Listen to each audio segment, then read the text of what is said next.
Lewis Hine was taking these beautiful photographs that you see examples of some 80 years ago. It was using the means of communication available to expose a real weakness in our society and our economy.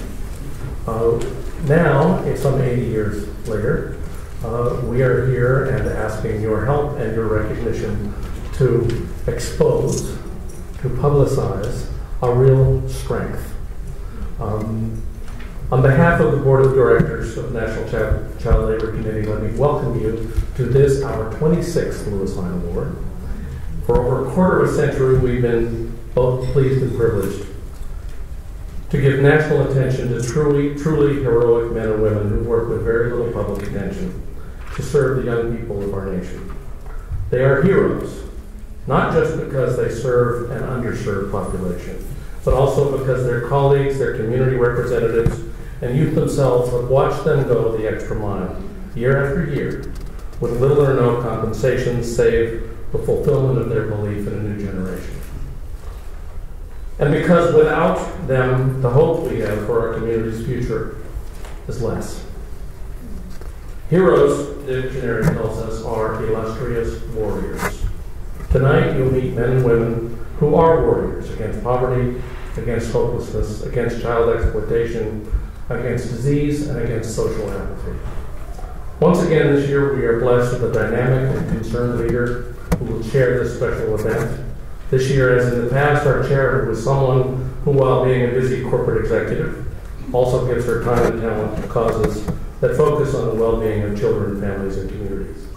We're very fortunate to have as our chair one of the top women in her field, someone who truly cares about these awards and these honorees. Please welcome our 2012 Lewis Hine Awards Chair, the Executive Vice President of MetLife, Maria R. Morris.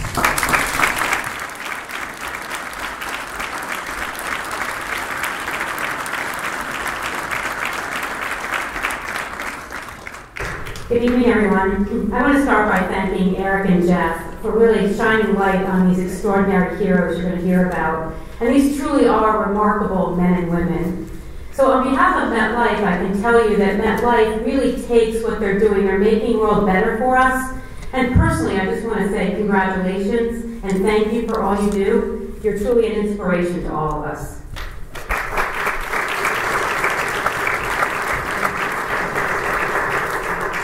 Before we begin the ceremony, I just want to give you an overview of how the program is going to work. Eric, Jeff, and I will be honoring our honorees.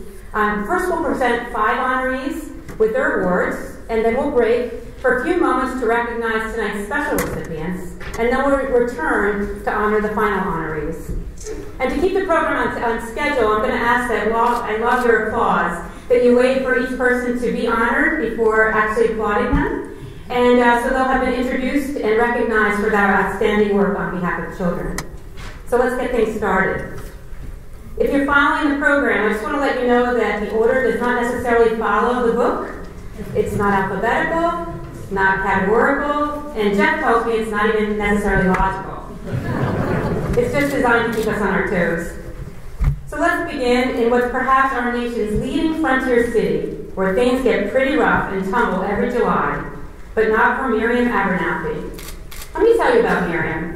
When she was first out of college in North Carolina, Miriam wanted something different, so she packed her bags and moved to the high plains city of Cheyenne, Wyoming. She found a job working in sales. One evening, while bowling with friends, she met a family counselor who had started a small city agency to serve at-risk kids 5 years earlier. The agency was called the Office of Youth Alternatives. In Miriam's words, I remember I had this feeling when I walked away that evening. And I said to my roommate, we need to get involved with this because we can help change the lives of these kids. At the time, the counselor told Miriam that the kids would change her life too. And they have. That was 36 years ago. Since then, Miriam has gotten married, raised 2 daughters, works full-time helping run her husband Bill's construction business, and put in untold hours with Youth Alternatives. Youth Alternatives' goal is to divert troubled kids from the criminal justice system and re-engage them with school, family, and community. Miriam has served as a volunteer mentor in the court mentoring program, working with tough young women who need a friend to believe in them. Miriam says today, some of these women are in their 30s and 40s, and they're still friends. Recently, Miriam, who was nominated by Sally Meeker, the volunteer coordinator of the Office of Youth Alternatives, has added fundraising to her work with Youth Alternatives. She's raised significant college scholarship funds for teens who graduate from the agency's drug and alcohol education program. She also finds time for other youth volunteer activities, such as the annual Winter Coat Drive that has already distributed more than 5,000 coats to needy kids. So going all the way back to that early conversation with a college roommate, Miriam now says, I'll always need youth alternatives to be part of my world, for the kids and for me. For being a transformative part of the kids' world for almost 4 decades. For giving of herself in ever-expanding ways to help young people. And going the extra mile and the extra time to serve the children of her community. We are very pleased tonight to honor Miriam P. Abernathy with the Lewis Hine Award for Volunteer Service to Children in Need.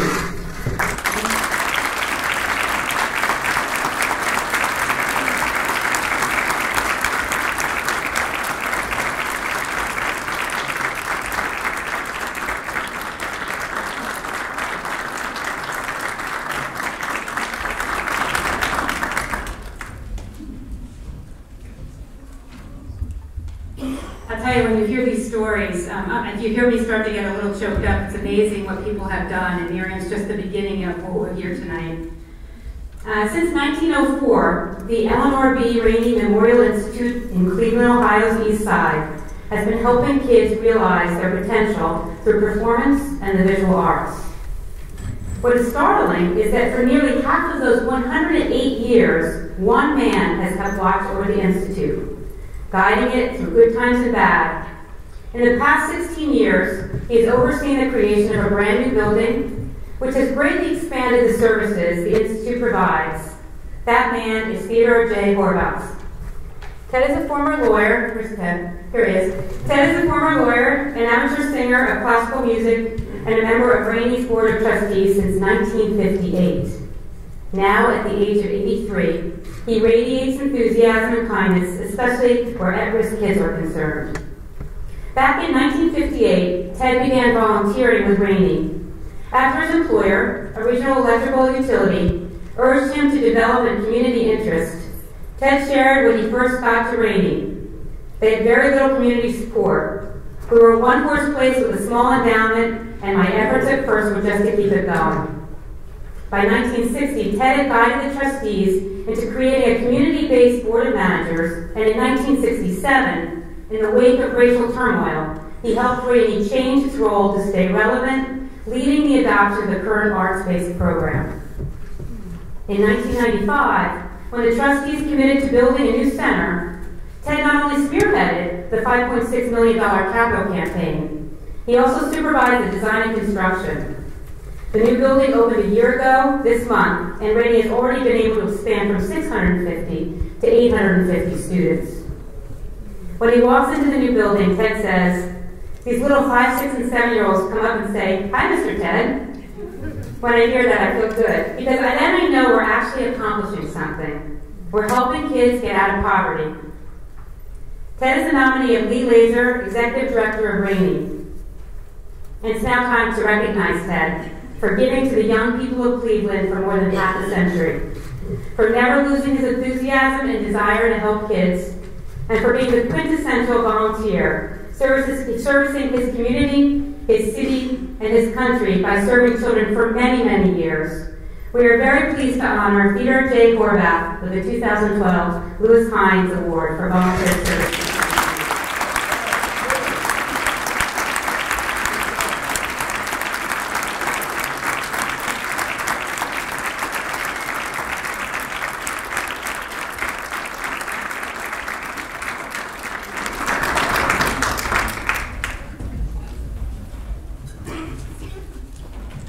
And now I'd like to turn it over to Jeff.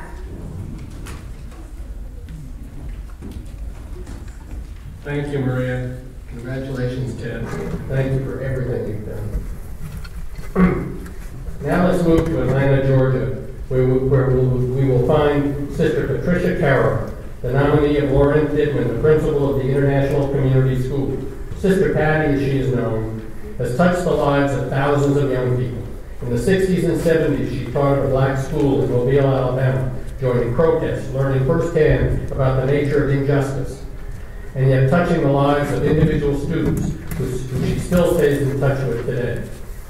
In the 80s, she created an after-school program for the children of migrant farm workers in Fort Myers, Florida, encouraging well-to-do winter residents to drive down the dirt road to the farm camps, helping out as tutors.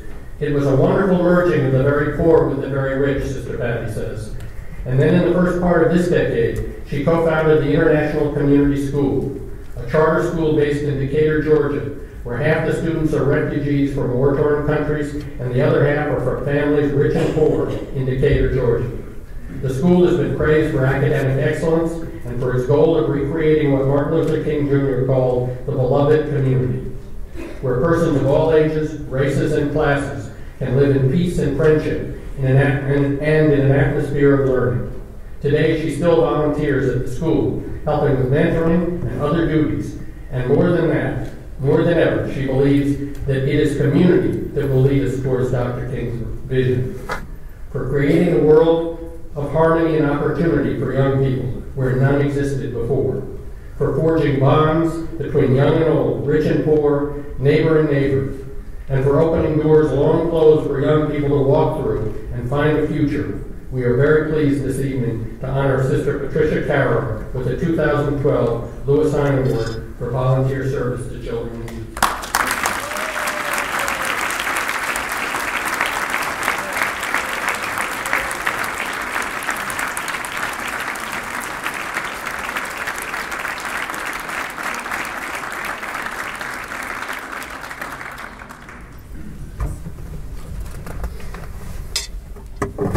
Congratulations, Sister Patty.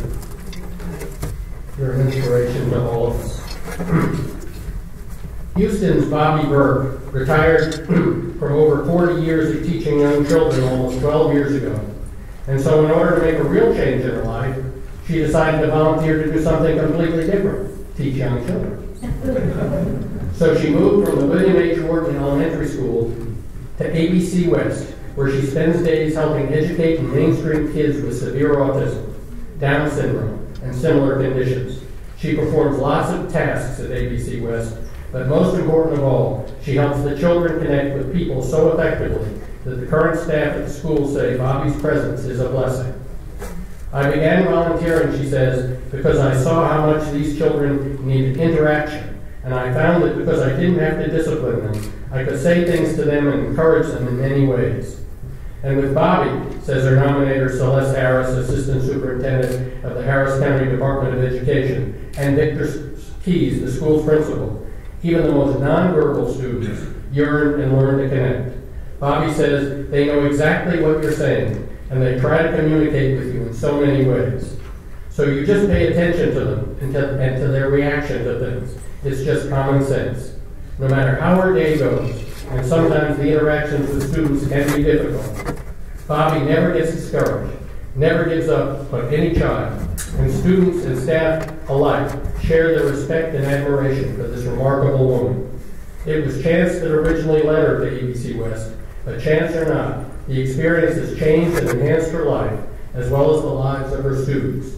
You see the growth in the children, she says. You just see them change so much. For making that change possible with children who are among the hardest to serve, for giving of herself day after day, decade after decade, for showing others how to overcome barriers and create pathways for oft-forgotten young people, we are very pleased this evening to honor Bobby R. Burke with a Lewis Hine Award for volunteer service to children in need.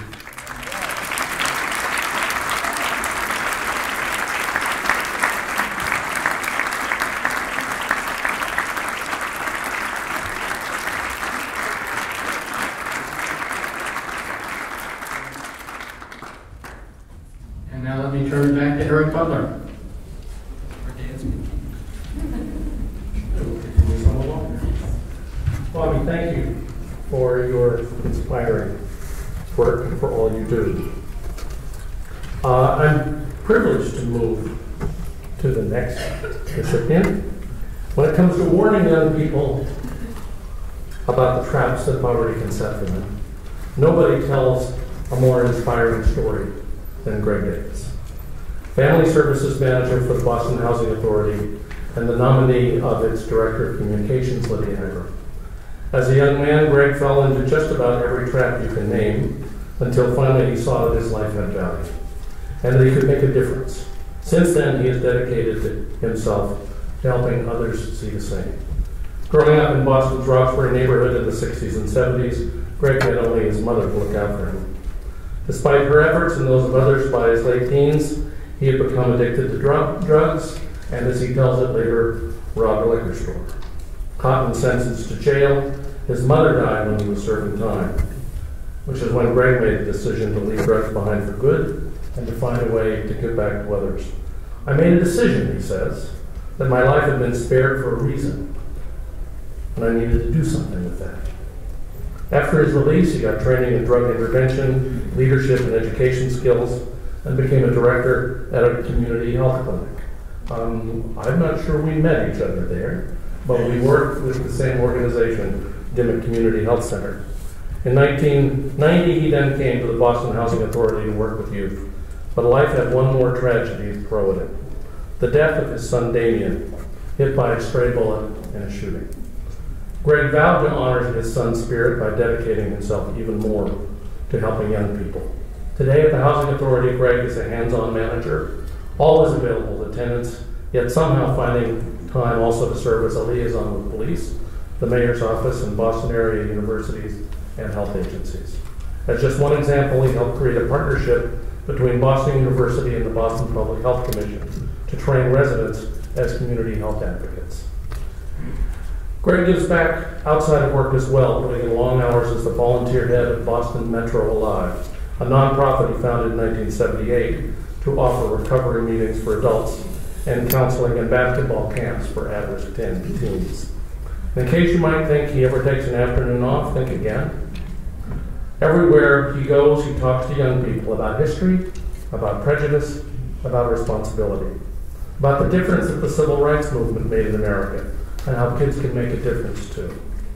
I tell them, he says, that I'm a prospector, and I'm looking for gold in them, and they need to be prospectors too. We are prospectors ourselves, it turns out, and we have found gold in Greg Davis.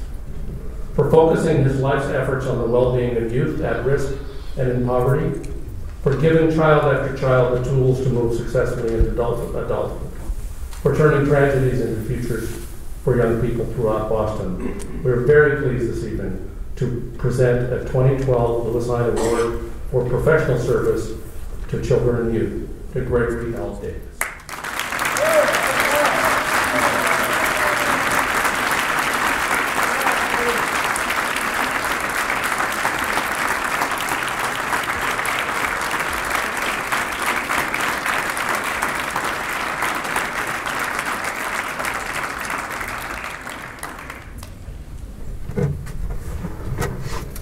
I've lived and worked in and around Boston for many years. And while I don't know Greg, I know many of his mentors and friends and supporters and advocates. So it's an honor to meet Greg. Now for a few moments, we're going to move to our special honorees for the evening. We'll be back to our other wonderful Hine recipients shortly. So let's start with an individual designated by the NCLC Board of Directors for a Distinguished Service Award. It was in 1994 that Marley Kaplan left investment banking and began searching for a new direction in her life. She came across something unusual, an ad for a part-time job at what was then called the American Chess Foundation. Marley had no experience in nonprofits and didn't play a lick of chess. Yet the foundation's director, impressed by her business savvy, hired her on the spot. It was a brilliant move. Within a few years, Marley led the organization in changing its name to Chess in the Schools, indicating a focus on helping inner city kids throughout New York City. Marley grew chess in the schools by leaps and bounds, so that today its programs reach 13,000 students in inner city schools. It's not just chess kids are learning, but they're learning what chess can instill in young and growing minds: analytic thinking, concentration, self-control, confidence. Recent studies show that students enrolled in chess in the schools are more likely to attend school regularly and to solve conflicts through peaceful means. Today, as president and CEO of the Revitalized program, Marley is devoted to both the mission of chess in the schools and to its people. She works hard with board, staff, volunteers, and students alike to connect with each other and to share the excitement of learning. She's developed new programs such as a college-bound initiative designed to help high school seniors. Marley is truly a hands-on leader, traveling with teams to national tournaments and even with high school students to visit colleges. She writes recommendations for colleges, helps students find internships, and helps them find opportunities for financial aid. And she has no regrets, she says, about leaving investment banking. Every time I see the kids, it's overwhelming to realize what we can give them, that what we can give them can change their lives. Marley Kaplan's caring and creative leadership is a model for nonprofits everywhere and stands out not only for its success within the program, but for its success with some of the hardest to reach youngsters anywhere. She has opened the door to opportunity for thousands of young people. And for that, we honor her this evening with a Lewis Hine Distinguished Service Award.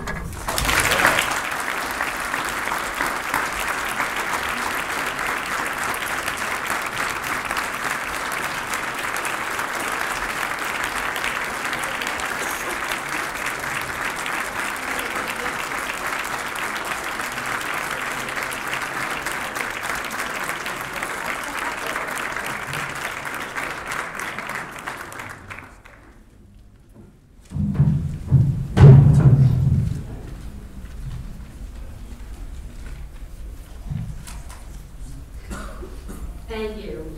I want to thank the National Child Labor Committee for this really prestigious award. I'm really honored, and I'd especially like to thank Bobby Mark, the chair of our board, for nominating me.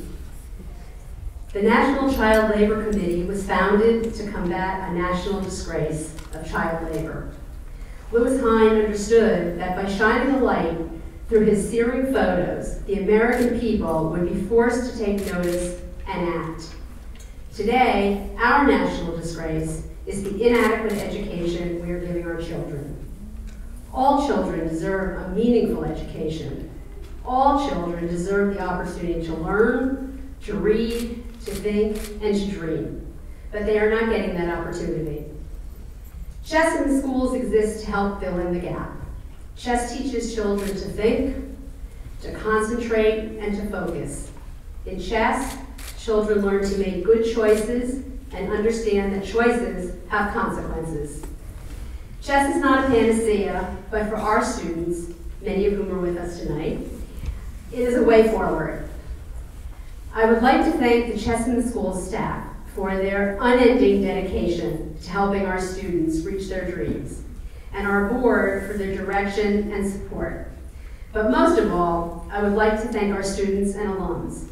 Your achievement and success is really the very best award I could ever receive. Thank you.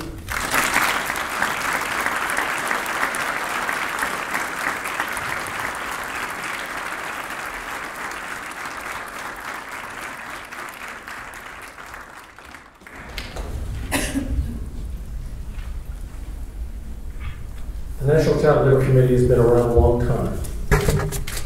This is one of the best things we've done in our history. The Lewis Hine Awards, this 26th year, each time the people who come, we have the privilege of recognizing and honoring, blow us away every year.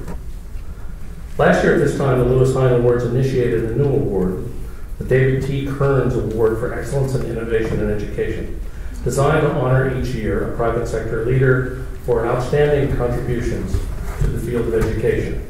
The award, of course, honored one of the great gentlemen of our time, David Kearns, who was a retired leader of Xerox Corporation, former Deputy Secretary of Education, for his remarkable contributions over more than 4 decades. Several weeks after the presentation of the first David Kearns Award at last year's ceremony. David passed away, leaving a void that will be difficult to fill. He leaves behind a legacy that we believe is designed to encourage leadership like his own. This award, we hope, will help foster and reaffirm David Kearns' legacy. For the purpose of presenting this year's award, I'm very pleased to introduce a longtime colleague of David's, a dear friend of the National Child Labor Committee, and the president of the Xerox Foundation, Joe Kagan.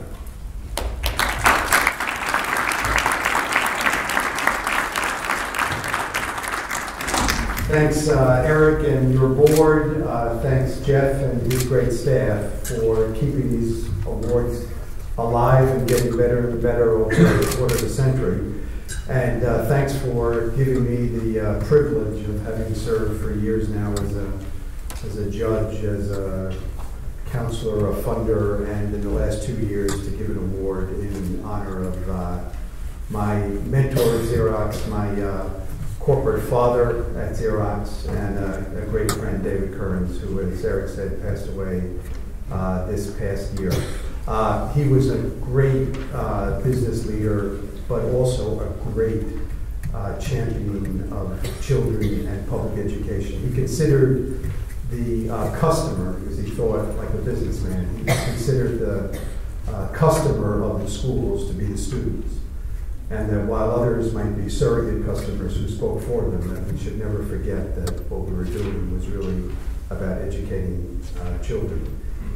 He also used to love to tell anybody who would listen that a world-class economy depends on a world-class workforce, and a world-class workforce depends on a world-class public education system.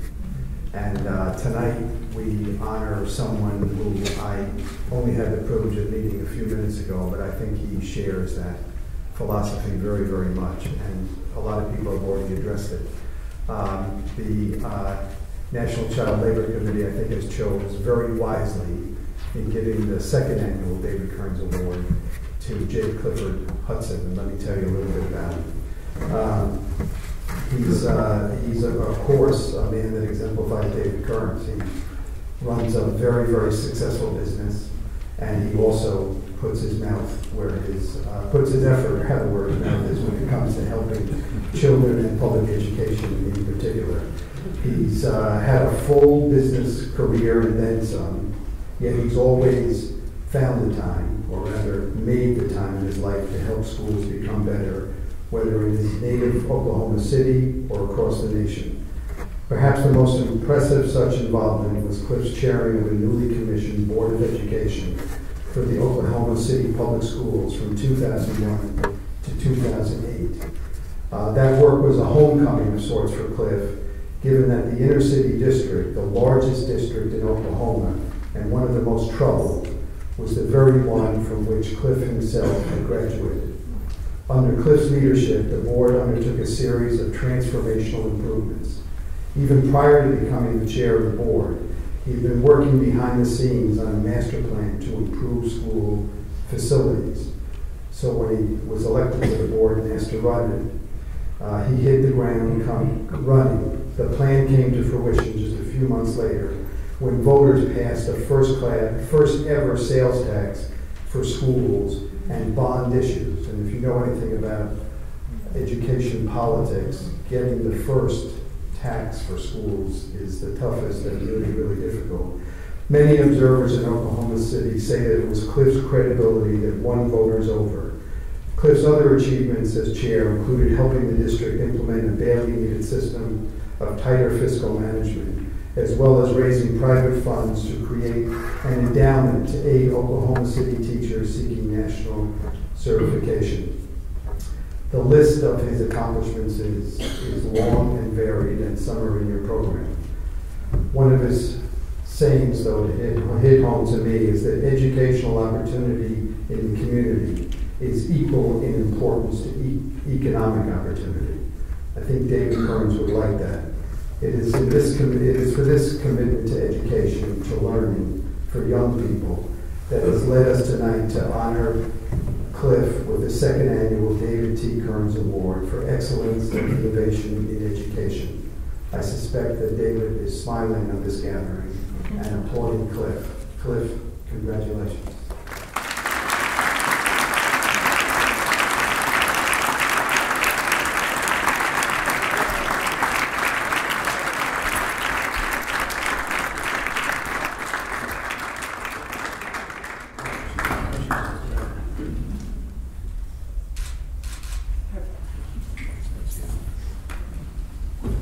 Thank you, Chuck, Halen. Very nice comments, and I appreciate the introduction. Very nice introduction. I appreciate the recognition as well this evening. It is quite an honor, and I would like to first thank the National Child Labor Committee for this recognition. It is an exceptional recognition, but also would not happen without over the years, in terms particularly of the public education in our community, without the support of my company's board of directors and their willingness to have me divert the amount of time that I did for a number of years. And though he is a friend of mine, I should also say he was on my board for 20 years, and Mr. Lieberman is here this evening, and I thank him in that personal capacity as a representative of our board as well. It would also be overlooking in a big way. I didn't say thanks to my wife Leslie, who is here, because for many years, really upwards of 10 years in which I engaged in these public school initiatives so directly, the impact, particularly on her and our children, I think was one that was not easy for most people to appreciate the impact that did have. Leslie and I are both products of the Oklahoma City Public Schools, as well as my entire family. And in fact, my mother was, when I was a child, was a teacher at the Oklahoma City Public Schools. Her support of education was very clear to us very early on. And carrying on the tradition, it's fun to see my sister, I should say fun maybe from a distance, because she is a teacher in the Austin Public Schools. So it's fun for me to hear her stories and hear the wonderful impact that she is having. And so clearly continuing firm believer throughout our family in public schools. The Oklahoma City Public Schools were a particular challenge, as I mentioned, as Joe mentioned in the introduction. Challenges for a number of years in terms of capital support for our schools. As a matter of fact, over a period of decades, most of the bond, and there had been no sales tax proposals, but most of the bond proposals had failed. It was a district, as is true across our country, a district with a high degree of poverty that has grown over time. And at this point, 86% of our students are eligible for free and reduced lunch programs. And as we approached a plan to try to turn the district, as a matter of fact, a $50 million bond proposal had just failed. We came together, put together a plan based on a very successful community effort that was called MAPS, which only stood for Metropolitan Area Projects. It was that simple, but it was very popular, so we picked that up and called ours MAPS for Kids. As an aside, I will say to you that when we decided to start a website, we went in and tried to get mapsforkids.com, because we needed the immediate leverage. We found that a woman in Omaha already had mapsforkids.com. So we called her and said, why do you care about a website called mapsforkids.com? And she says, because I distribute maps for kids. So we had to change our to .org and keep moving. But we put together a plan that did call for all buildings to be renovated, all buildings to be wired, for teachers to be communicating via email, which prior to that time, believe it or not, they had not been, to clean up the finances of the district, which the books had not been balanced for years, many bills, millions of dollars of unpaid bills, work on transportation because of decrepit buses, and also academics. And it is fascinating now to see the fact that kids, with the population approving this bond proposal and sales tax by a 61 to 39 vote, it is fascinating now, more than 10 years later, to see children getting to school without buses breaking down, to see children attending schools and classes where you don't have temporary buildings stacked behind the buildings, but instead have new additions of classrooms and renovated buildings. where the bills have been paid for the district with books balanced, as a matter of fact. And it was fascinating to see through that period of time from before the time we started in 1996, when there was an attempt at actually selling a bond and had the bond, the literally buyers did not want to buy the bonds. Where in 2006, we went through a bond proposal which was oversubscribed by buyers and sold at a premium. So it was fascinating to see in a 10-year period that change, as well as no small factor over time, seeing improvement in standardized test scores. As I look at what we as a community move to attempt to do with our children and the facilities and the training, the development we offer for our children, it reminded me of in a paraphrase sort of way, of Hubert Humphrey's comments that the moral test for a community and for a society is how we treat those at the dawn of life, how we treat them in the twilight of life, and how we treat them in the shadows of life. And I would like to think, and perhaps in no small way, that when Oklahoma City was asked to step up, we're treating those in a different way and moving ahead, particularly those at the dawn of life, that when it had that opportunity, it stepped forward in a very constructive way, and over time, I hope, proves out to be also a very successful way. Thank you very much.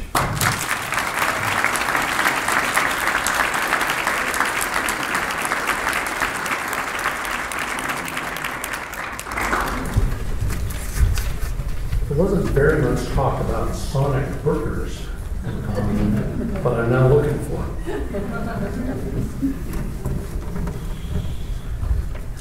Since his tragic death in 1996, the National Child Labor Committee has memorialized its former board chair, Ronald Brown, with the presentation of the Ronald H. Brown Award, honoring a minority leader who has overcome poverty and discrimination in his or her lifetime and is helping others do the same.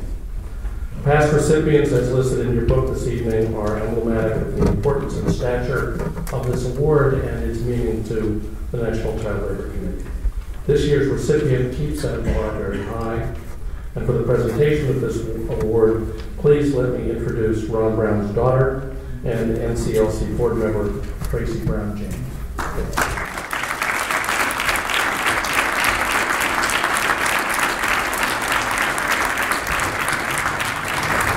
Good evening, everybody.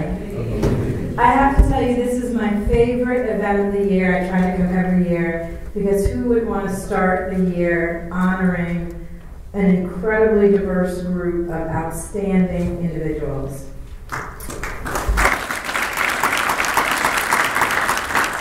When you look at the stage and you see people of every ethnicity, age group, gender, it really warms us and makes me think about what we need to do in the year ahead to follow in their footsteps. One of the most important things to my father was to leave the ladder down. And the recipient of the Ronald H. Brown Award, David Jones, truly exemplifies that.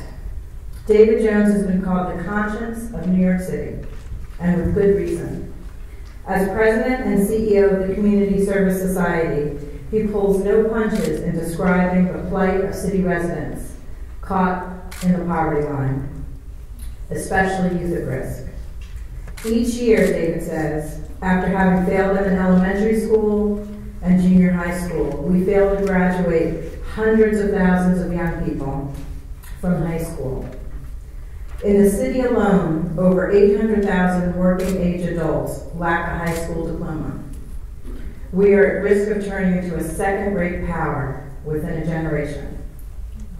David's reliance on facts to bolster passionate arguments has been a trademark of CSS under his leadership. Its impeccably researched reports, complete with practical recommendations, are relied on by business, government, and nonprofits. And yet, this is just one aspect of CCS's mission and of David's lifelong work on behalf of young people and social change. He's the son of Judge Thomas R. Jones of Brooklyn, the city of my birth, a well-known advocate for civil rights. David has said that even in high school, he knew he would enter public service. After Yale Law School and time at a private firm, he was appointed in 1979 by then-Mayor Ed Koch as a special advisor in race relations and education. In 1986, He became the first black leader of CSS.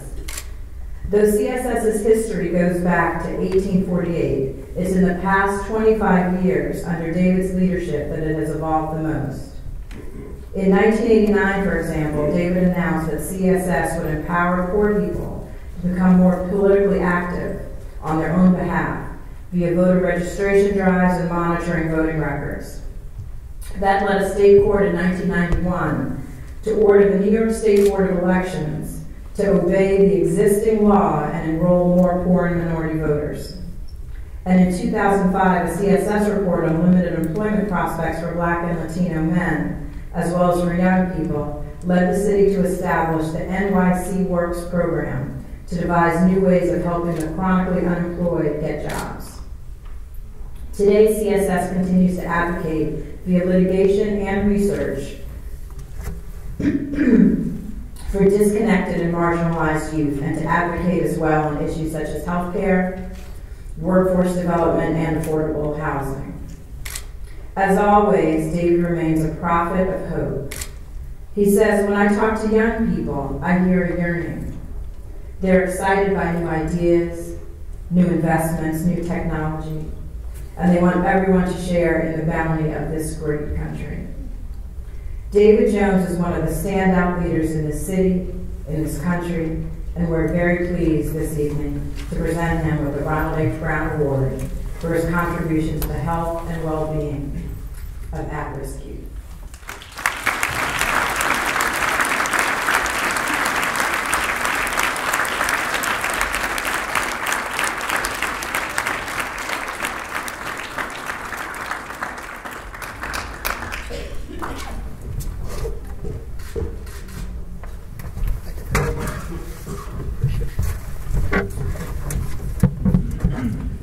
When you get introduced like that, it's a little more than any person should be required to live up to. But I am honored to be here on behalf of the staff and board of the Community Service Society. Many of my staff are here for this Ron Brown Award being presented. I'm honored on a number of different levels. Only a couple of months ago, we had a special exhibition co-sponsored with Columbia University, which profiled many of the photographs of Louis Hine, which CSS and its predecessors had used to give a visual life to the struggles that poor people, particularly young people, were suffering in the city of New York. We were using that media and using Louis Hine to do that, even then. I'm also honored because of some of the company you put me in. My father's friend, Harry Belafonte, Donald Patrick, governor, and of course my own friend, Ed Lewis, publisher and founder of Essence. But finally I'm honored because my wife generally despairs when we go to cocktail parties and things like that, and I get someone in the corner and I sort of let loose.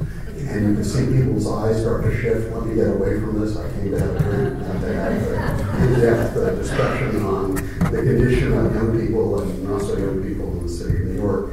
But it has become more of an obsession, I will admit, than anything else. I think starting with that report that you heard about in 2005 or thereabouts, looking at the condition of unemployment among Black men, followed quickly by the report on the huge number of what we describe, and now nationally people are describing as disconnected youth. 16 to 24-year-olds, 170,000 when we were looking then, and growing still, but now part of the literal mass across the country, more than 6 million.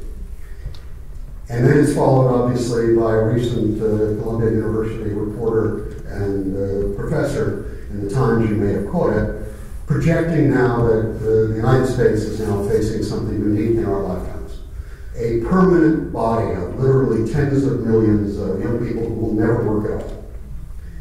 And part of my passion in this is not only concern for the young people themselves, but the recognition that we're teetering on the edge of something. I call it teetering on the edge of dropping into a second-class power.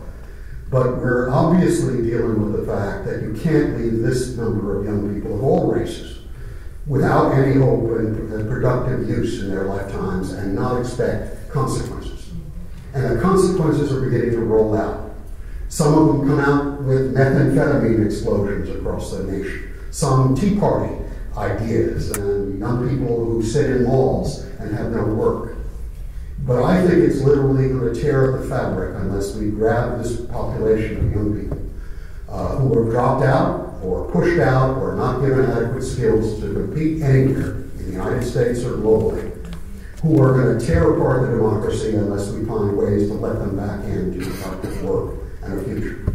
And that's the drive behind what we're doing at CSS. It's not only the kids in Brownsville and Bed-Stuy and the South Bronx that I know. It's the whole fabric of how this nation holds together if we don't address this critical need of this next generation who we have not served well. Thank you again for this one.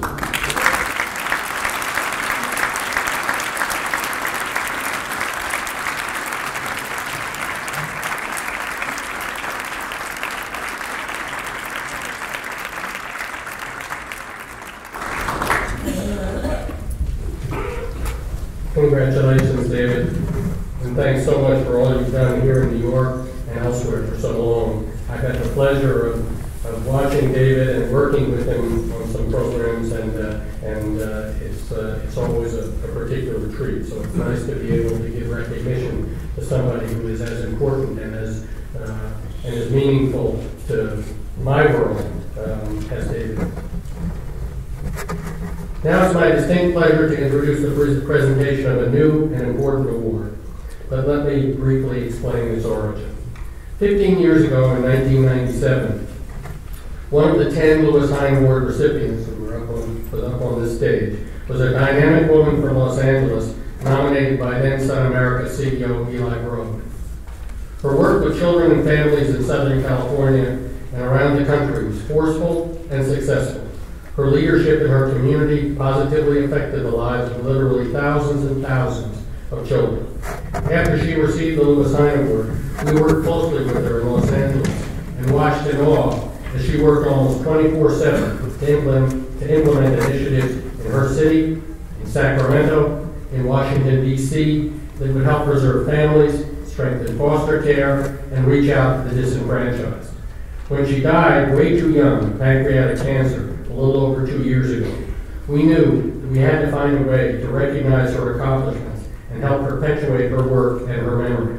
So this year we are inaugurating the Nancy M. Daly Advocacy Award for work on behalf of children and youth. And with the help of youth advocates in Los Angeles, such as Nancy's family and Carol Biondi and her family, we believe we've identified the perfect inaugural recipient.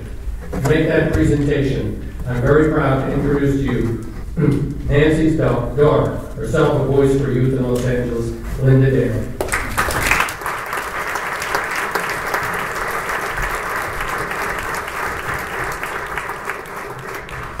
Thank you, Jeff, and thank you to the National Child Labor Committee for recognizing my mother's contribution to children. I know it meant so much to her to receive the Lewis Hine Award. It was truly one she treasured. Having her legacy be represented by such an esteemed organization really means a lot to my family. I'm very pleased to be here this evening to present this inaugural award to someone my mother really admired. Ordained a Jesuit priest, Ordained a Jesuit priest in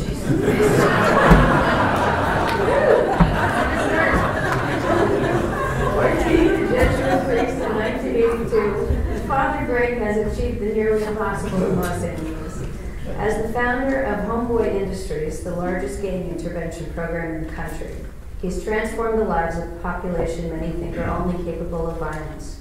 But when gangbangers want to throw down their guns and work at a second chance at life, they go to him. At Homeboy, they are put to work, sometimes even next to rival gang members. They receive as much support as they're willing to take through counseling, job training, tattoo removal, and most importantly, unconditional love. I recently had lunch with Father Greg at Homegirl Cafe. As I walked into the front door, the usual uplifting and soul-buzzing activity when G's around welcomed me. On that day, though, next to me at the check-in desk was a tentative young man. When asked if he had an appointment, the young man said anxiously, "No, I just got out, and I want to get my program started. I've got nothing else. I wanted to give this kid a hug and tell him that he was in the right place and that he would be okay if he just stuck to this program. Because of Father Gray's nonstop advocacy, he has received many accolades, including the $100,000 Opus Prize in 2011. He's also received the California Peace Prize, Humanitarian of the Year Award from Bon Appetit, and the Caring Institute's 2007 Most Caring People Award. He's also received the 2008 Civic Medal of Honor from the LA Chamber of Commerce, and most recently was inducted to the California Hall of Fame in 2011. He's also a very gifted writer. My favorite line in his best-selling book, Tattoos on the Heart, published in 2010, is, "Our common human hospitality longs to find room for those who are left out." It's my favorite because this is how my mother was, personally and professionally. She was the most inclusive person I knew. The foster children she helped knew she loved them. At home, she created an environment that allowed all of our friends to come hang out. At her memorial in 2009, many high school friends recounted her open heart and open kitchen. She didn't really cook though, so the fridge and the delivery menus were the things that were available to everyone. This generosity of spirit is what supported my mom when she was fighting for the rights of foster kids. Throughout her work, she never took no for an answer and always looked good doing it. Nancy was the best dressed advocate Los Angeles has ever seen. While Father Gray is not necessarily known for his haute couture ensembles, his trademark smile and warm hugs are what convey the common traits of my mom.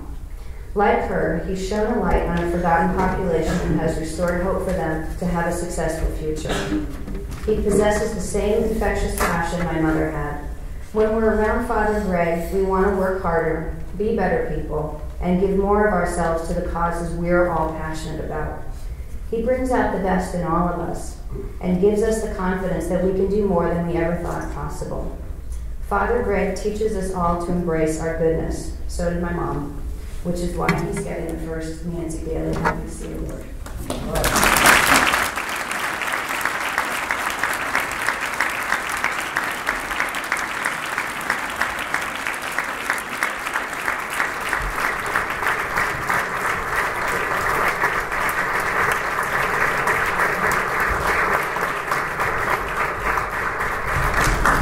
Thank you, Rachel, everybody.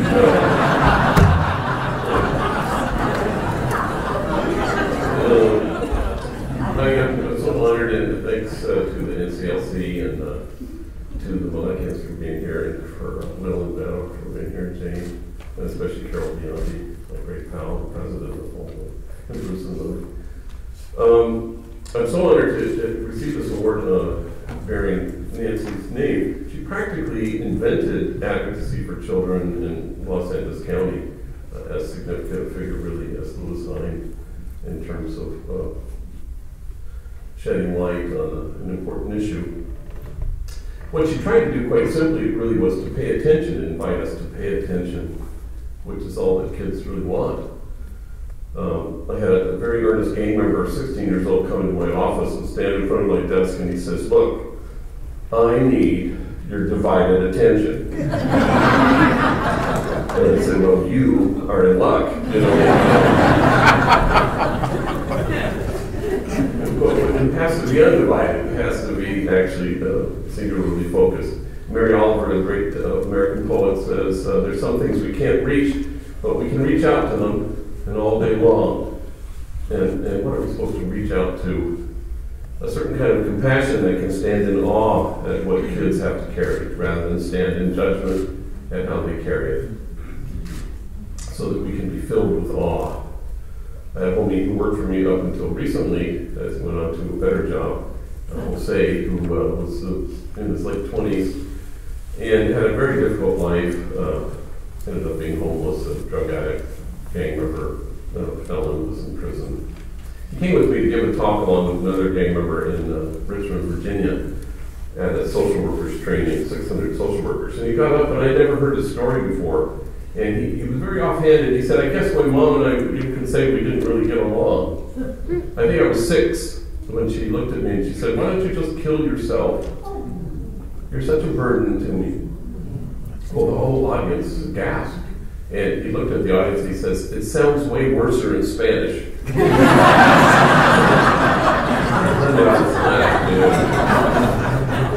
And he said, "I think I was 9 when my mother drove me to the deepest part of Baja California, and we walked up into an orphanage, and she said, I found this kid. And there I stayed for 90 days until my grandmother could get out of my mother where she had abandoned me." And then he says, "My mom beat me every single day that I went to elementary school with all the things you could imagine and lots of things you couldn't imagine. Every single day. I had to wear 3 t-shirts. First t-shirt because the blood would seep through, and the second t-shirt you could still see it. Finally, the third t-shirt, you couldn't see the blood. I'd go to school and kids would make fun of me. Hey, fool, it's 100 degrees. Why are you wearing 3 t-shirts?" And then he gets emotional and sort of buckles under the weight of this, and he says, "I wore 3 t-shirts well into my adult life because I didn't want to see my wounds. I tried to hide them. But now at Homeboy Industries, I know that I can't help the wounded unless I run my fingers over them, unless I look at them good and hard, unless I welcome them as my friends."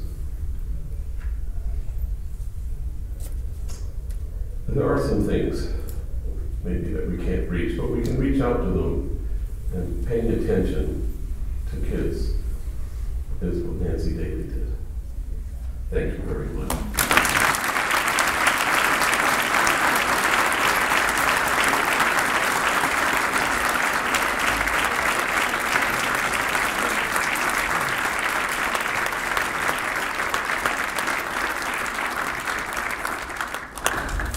For those of us who are East Coasters, we need to get a little more of the West Coast, especially the Father Greg's. It means a lot, and there are wonderful people like him out there too. So, congratulations, Father Boyle. I've had the privilege of visiting Homeboy Industries in Los Angeles, and it and the people involved are extremely impressive. Now I have the privilege of presenting our last special award. This one to Darrell Hine, founder and president of a program called Kaboom, which has helped hundreds of communities nationwide create safe and accessible playgrounds. Having been raised in Chicago, in a Chicago group home, Darrell knew firsthand the power of community service. And so as a young man, he moved to Washington, D.C. to help lead local service projects, including building a few playgrounds. But it was not until the deaths of 2 children that he had the revelation that has since changed the lives of millions of children. He co-founded a nonprofit called Kaboom in 1996. In the 16 years since, he has raised more than $200 million, rallied 1 million volunteers, and led the hands-on construction of more than 2,000 playgrounds, serving over 5 million children. Among Kaboom's many supporters are such public figures as First Lady Michelle Obama. A big mission poses big challenges, but Darrell, his staff, and his board have found creative ways to increase the organization's reach. Their partnership model, for example, helps match child-serving nonprofits with local businesses who can provide funding. And the Kaboom website has evolved into a leading-edge example of using social media to make information freely available to those who can benefit most from it. Just as persons planning a wedding can make use of online tools to plan the perfect wedding, communities can make use of Kaboom's online tools to plan and build the perfect playground. Darrell says that the high-tech approach will do what matters, help build more safe playgrounds. We don't care whether we get any credit for it, he says. We have 2 big aims, that our tools make a difference in people's lives and that we can collect the data and learn from it. Darrell's dynamic innovation, his enthusiasm on behalf of children, and his down-the-line commitment to the well-being of young people leads us to present him with the Lewis Hine Distinguished Service Award for Children and Youth. Darrell is traveling abroad this evening, and to accept his award, we are pleased to have Dan Cohen, Kaboom's Vice President for Corporate Development.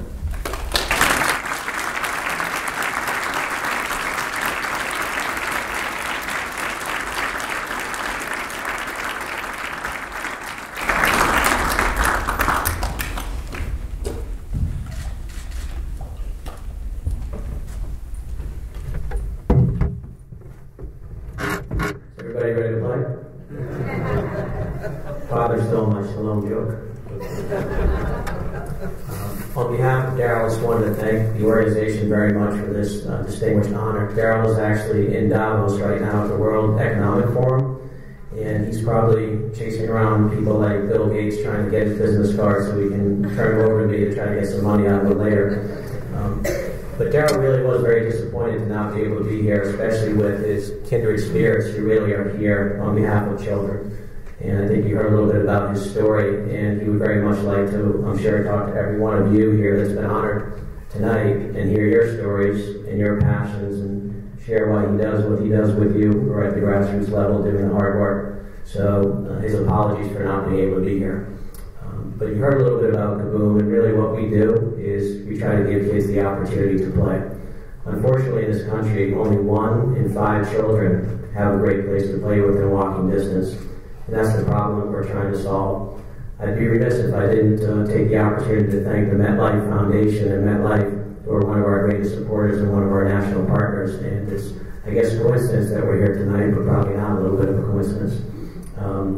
But we really do appreciate everything that MetLife does for us, and we appreciate being honored by the NCLC. And again, Daryl wishes he could be here with you in spirit, but perhaps you could all come and share a story with me about your fond memories of the playground that I can relay back to him when we get back to the office. Thank you very much.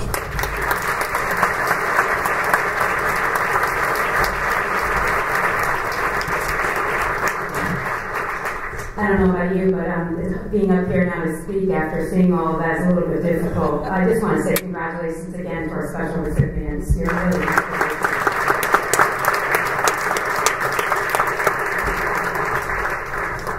We're going to move on to more of our heroes that were here to also celebrate.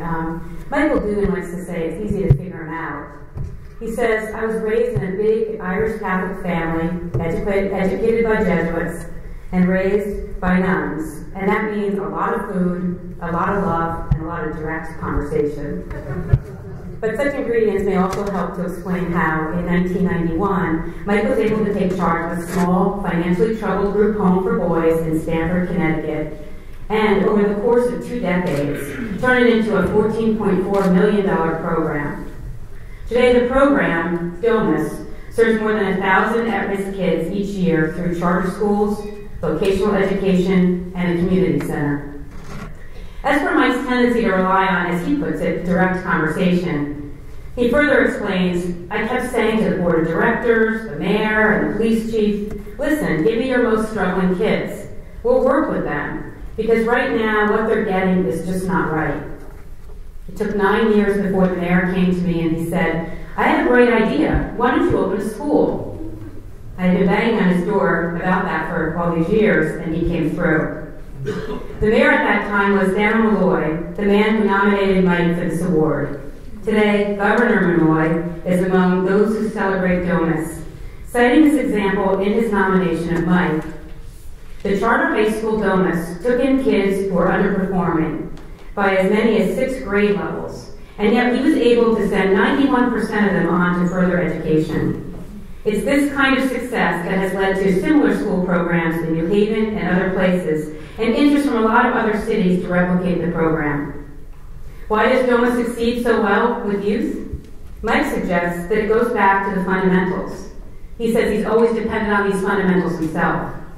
Our work, he says, is all about relationships. We'll love you to death, and we'll also tell you the way it is.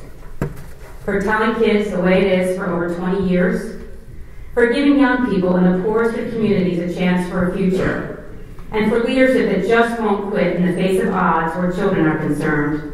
We're very pleased this evening to honor Michael Doogan with the 2012 Liz Hine Award for Professional Service.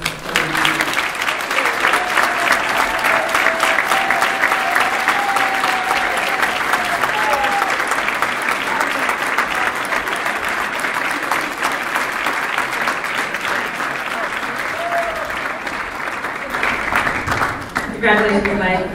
Thanks for all your work.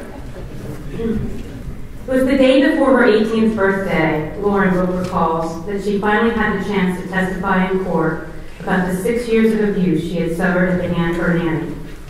Her abuse started when she was just 11 years old. Lauren decided early on that she had a mission to raise public awareness about childhood sexual abuse and to strengthen laws to protect children. So Lauren founded the nonprofit organization she now leads, Lauren's Kids. It is a vehicle for her full-time efforts to not only help protect kids from sexual abuse, but to reach out to victims of past abuse, no matter how old they may be. With the help of her father, she has successfully fought for better protections under Florida state law.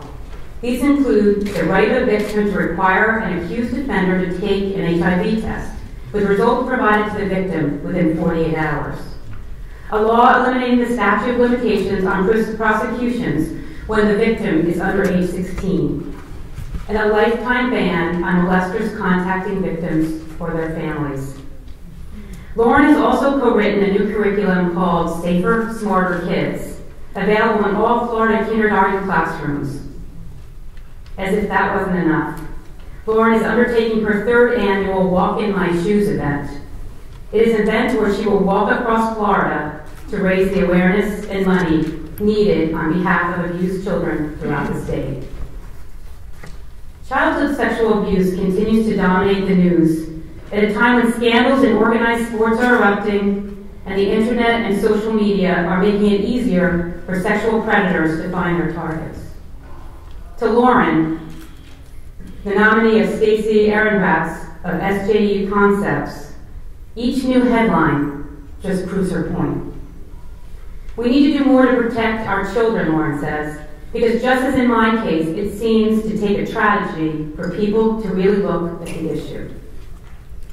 For leadership in championing the well-being and protection of children, for her outspokenness on behalf of young people at risk, and for her willingness to walk mile after mile to bring social change to her community, we are pleased this evening to present Lauren Book with the 2012 Lewis Hine Award for Professional Service.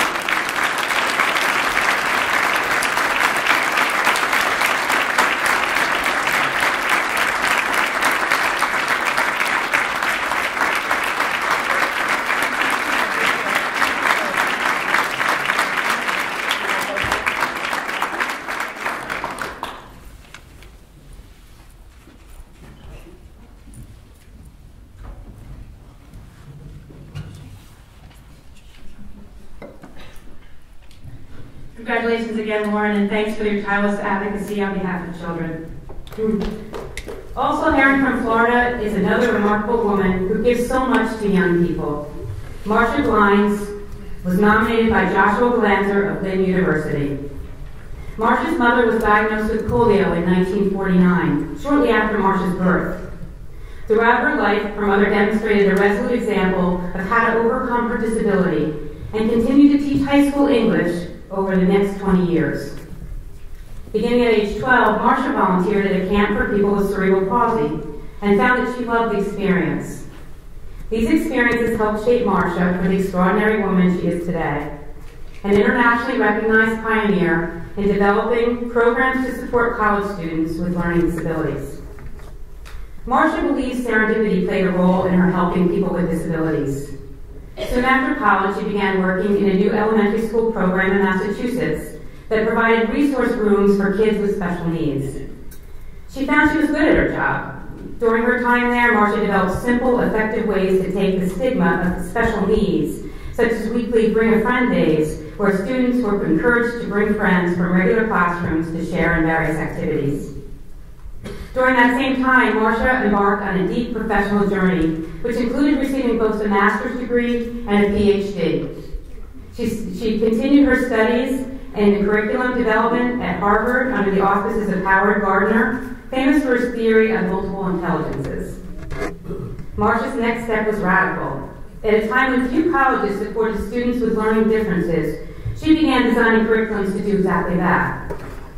In 1989, she co-founded Beacon College in Leesburg, Florida, a two-year school for students facing challenges in learning. In 1991, she came to Lynn University in Boca Raton to design a similar program, the Institute for Achievement and Learning.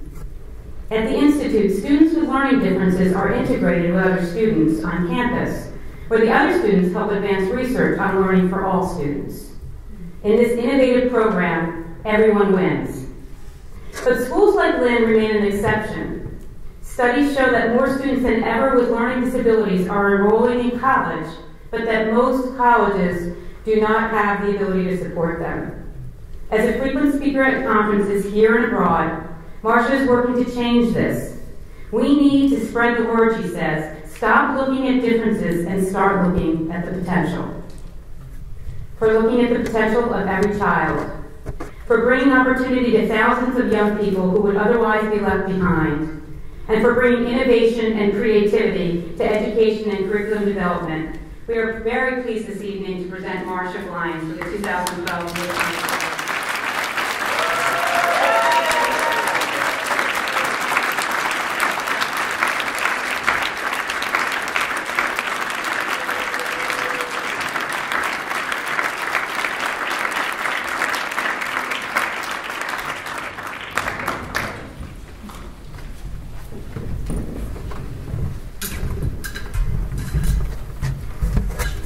Congratulations, Marcia, and thank you so much for all that you do. Growing up in the gritty but struggling factory city of Dearborn, Michigan, Hussein Berry, the nominee of Maha Frey of the Arab Community Center for Economic and Social Services, never played football. He was one of 8 children, and the family simply couldn't afford the cost of the after-school transportation. But even as a boy, Hussein noticed how football helped those kids who did get to play. I saw the relationships they build in school, he says, and how successful they became in the business world and the corporate world. Hussein grew up to be a success on his own, building a career as a realtor, starting a family, and becoming involved in community and business organizations. Yet he kept thinking about football and about the sport's potential to help needy young boys in Dearborn, if only they had the means to play. Other cities and towns nearby had junior football teams, but Dearborn had none. Hussein vowed to change that. In 1991, he persuaded a group of like-minded parents and other supporters to join him in establishing 2 junior football teams for the city, including all boys from ages 8 to 13. The fledgling Dearborn Youth Football Association asked only that each boy's family pay a $100 annual fee to cover equipment. For poorer families who couldn't afford even that much, Hussein found sponsors in the local business community. The point was to get kids on the field where they could start learning. And learn they do. Not just the skills and discipline, but also they have learned to excel academically. Hussein tells the story of one boy who at first played defense as poorly as he performed in the classroom, where he earned only mediocre grades. After a coach taught him to focus and anticipate on the field, he not only began tackling like a champion, but made straight A's on his report card. And the story is not an isolated one. Former players in the program do well in Dearborn's 3 high schools, and now they are being accepted to places like Wayne State, Bowling Green, and the University of Michigan. Even after 10 years, Hussein remains revved up about the possibilities, and with the approval of the parent league, he hopes to expand the total number of participating students from 250 to 375. For bringing an opportunity to play and learn where none existed before. For working with families and children to provide a much-needed resource to tens of children, for committing himself to help kids in need throughout his community. We're very pleased this evening to honor Hussein A. Berry with the 2012 Lewis Hine Award for volunteer service to children and youth. Unfortunately, because of the sudden passing of his brother, Hussein could not be with us this evening, so accepting for him is his wife.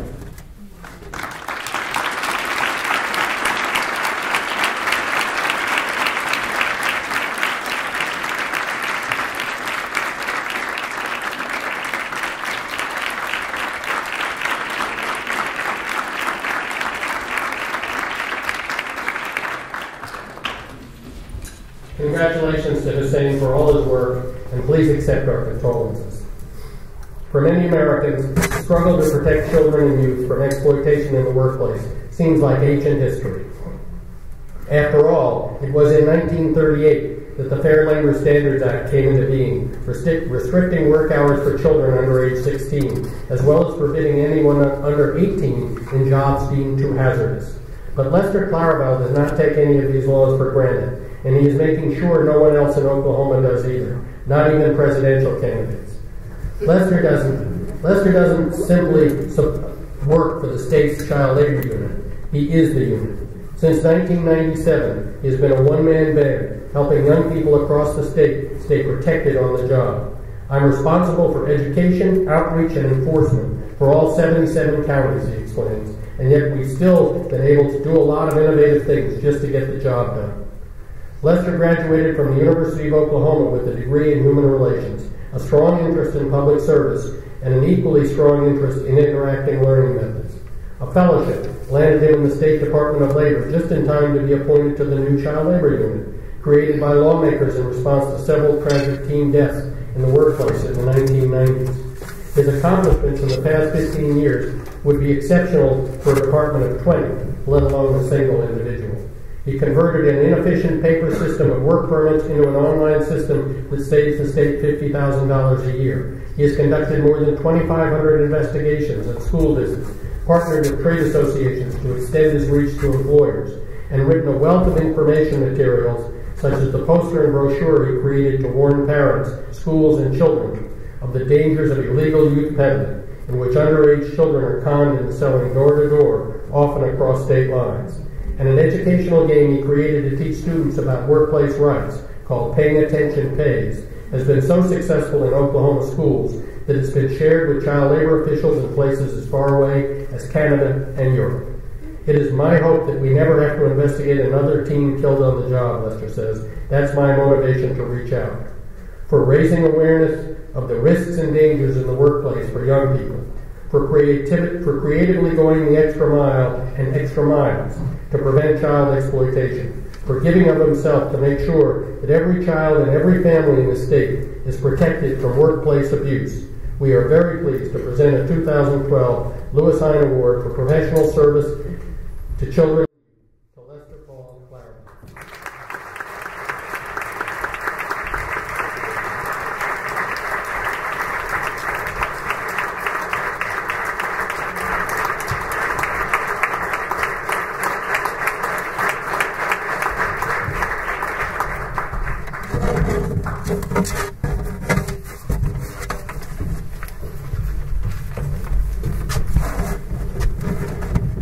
Lester, your work connects in a particular way, of course, with the legacy of the Lewis Hine's legacy and the Lewis Hine Award, of course. Let us move now to our final unheralded recipient of the evening. Last but certainly not least. On paper, Anna Pagan's life seems full of unexpected jumps.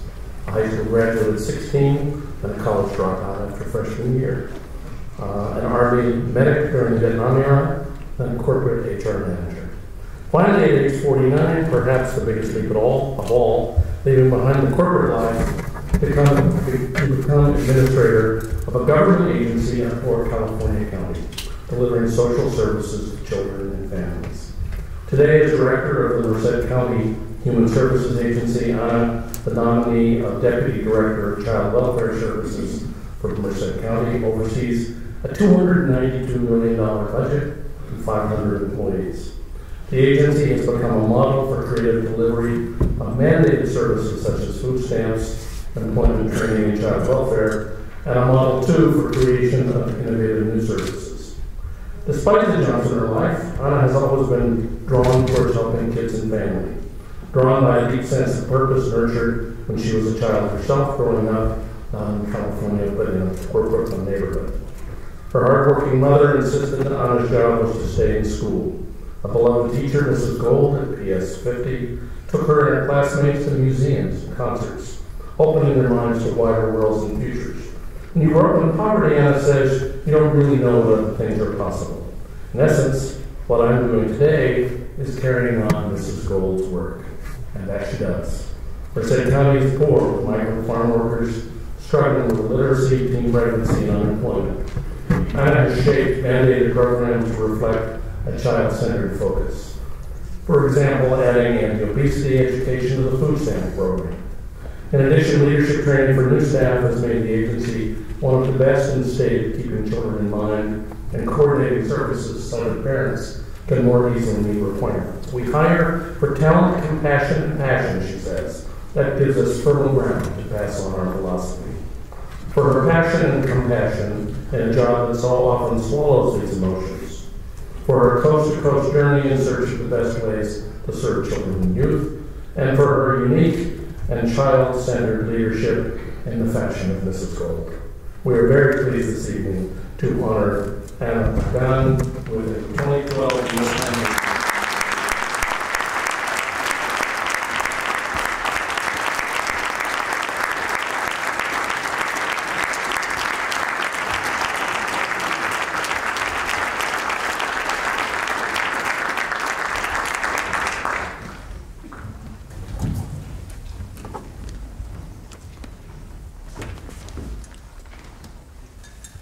Those are your 2012 Lewis Hine Award recipients.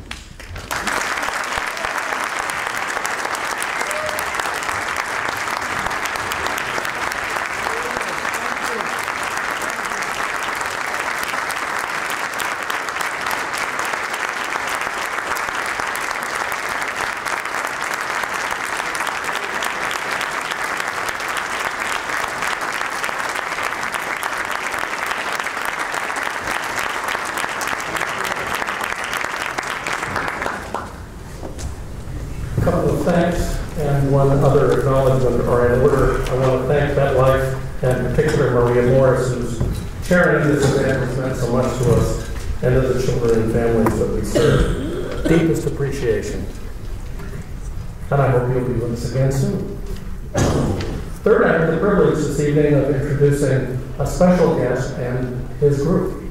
Last year, we honored singer and performer Damian Horn with the Lewis Hine Award for unheralded service to children and youth. This year, we asked him if he might come back to his group and do us the favor of performing to help us conclude our program. I will let him introduce his group and what they do. Damian.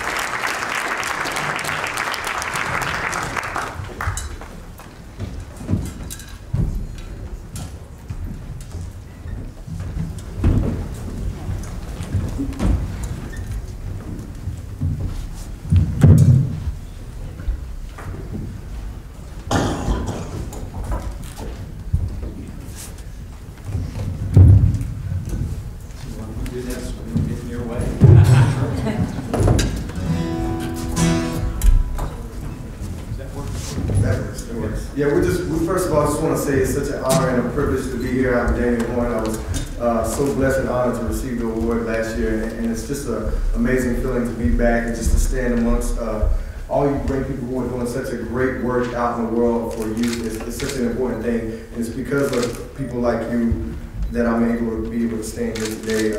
I was one of those children who needed that guidance and needed that help, and it has inspired me to do the same thing throughout my life. So thank you once again, and thank you all for your contributions too.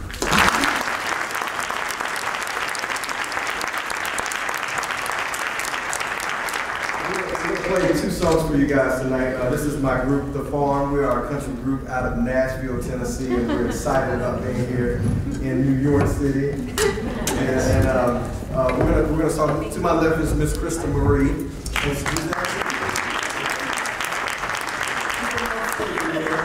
And my brother from Minnesota, Mr. Nick Hoffman. I have to take a second and tell you that being in this group with a guy like Damian is an honor, because every day Chris and I are both humbled and we're just better for knowing you, Damian. I got to tell you, and last year when you received this award, we got to talking about what it really means to win a Lewis Hine Award, but more so what it means to do what you guys all do. You know, Father Greg and Marley and so everybody here. I mean, it's an incredible thing. And this next song that we want to sing for you, we were talking about it in the lobby.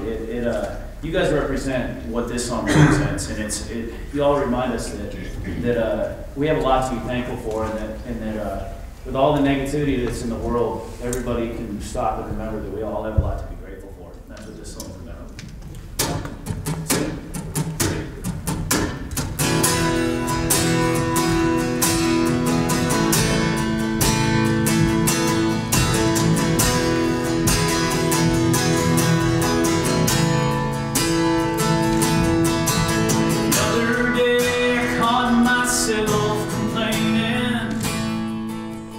How my boss has got me working overtime.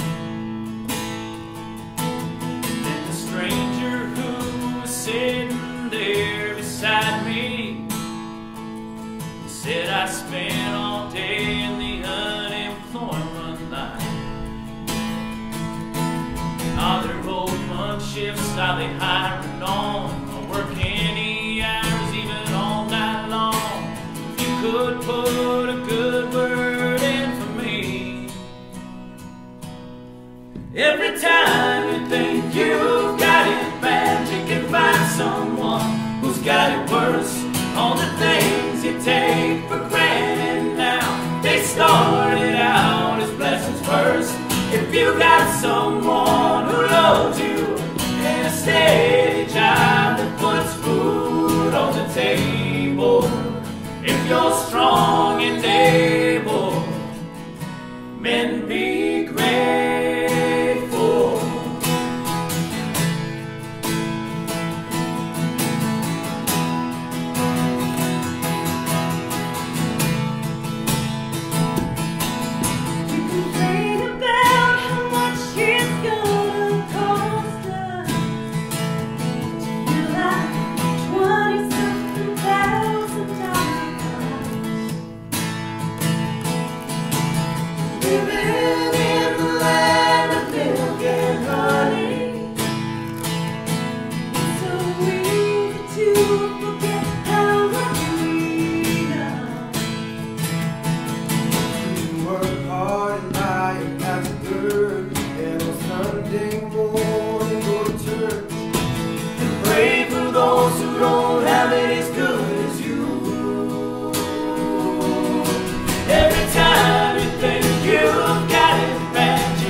Got it worse.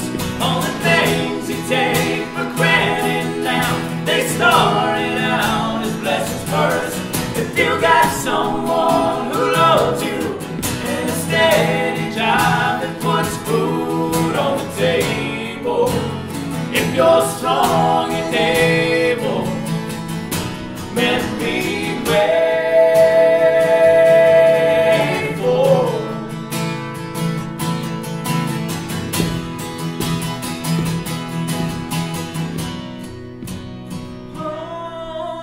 Time you think you've got it bad, you can find someone who's got it worse. All the things you take for granted now, they started out as blessings first. If you got someone who loves you and a steady job that puts food on the table, if you're strong and able, then be grateful.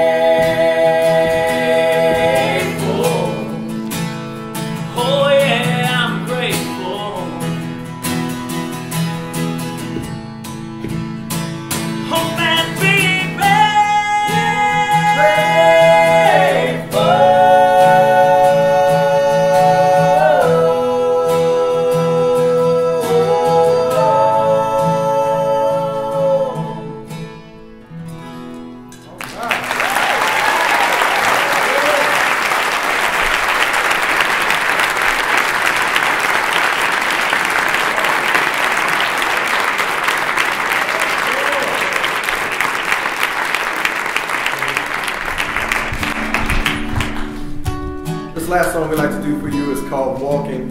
And one of the things it reminds me of is I heard a quote once, and maybe someone in here knows where the quote came from. Says that evil flourishes because good men do nothing.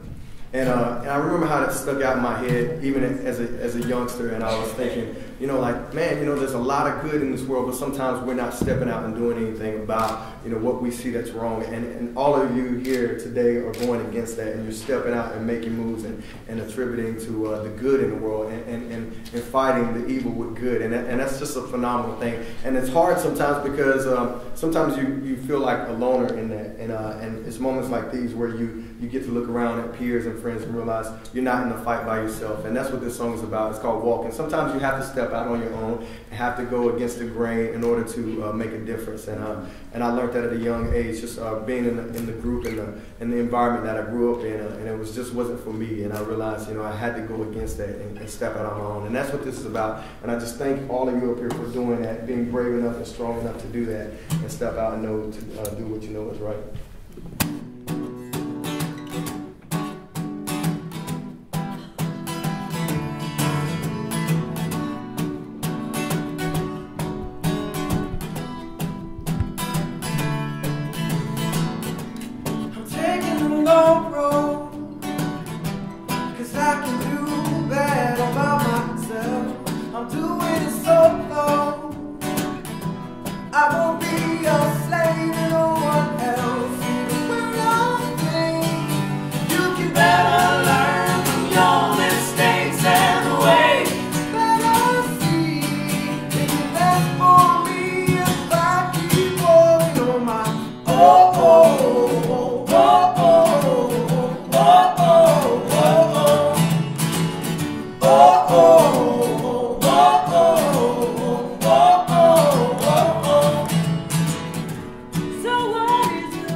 May I just say, we have one more opportunity to offer acknowledgement to these 10 and the special recipients. Damien and his group, and 250 now Lewis Hine Award recipients. This is becoming a major community of people who care for and are committed to young people. Applause for them all.